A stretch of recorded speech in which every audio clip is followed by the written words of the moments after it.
श्रीचन्द्रशेखरस्वामिन् दैववाणीं च प्रत्यक्षरूपं भजेऽहं श्रीचन्द्रमौलिस्वरूपं स्वामिनाथस्वरूपात्मसद्गुरुं वन्दे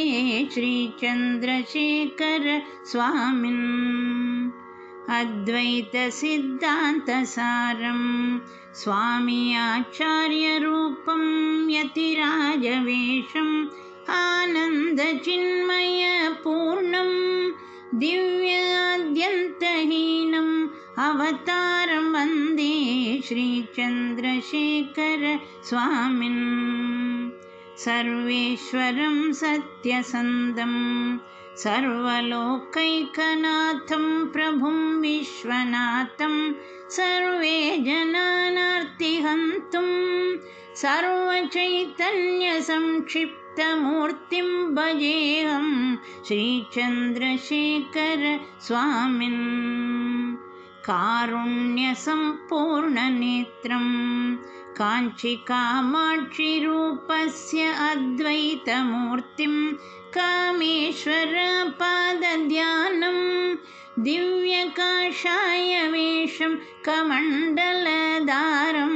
श्रीचन्द्रशेखरस्वामिन् जनिमृतिरोगसंहारिन् जन्मजन्मान्तरपापहारिन् जन्मसाफल्यप्रदायिन् आदिजगद्गुरुं सद्गुरुं मद्गुरुं वन्दे श्रीचन्द्रशेखरस्वामिन् शरत्कालपूर्णेन्दुवदनं परमशान्तस्वरूपं सदा भावयेऽहं चतुर्वेदपोषणनिरतं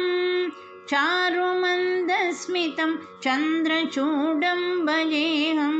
श्रीचन्द्रशेखरस्वामिन् भक्तजनाभीष्टवरदं पूर्णपुण्यावतारं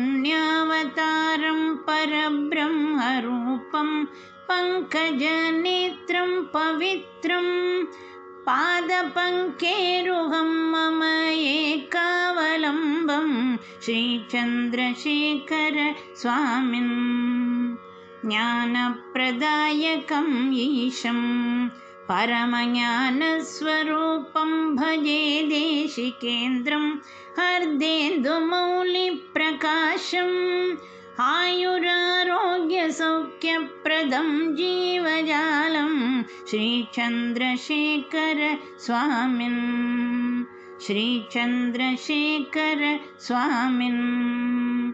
श्रीगुरु अष्टकं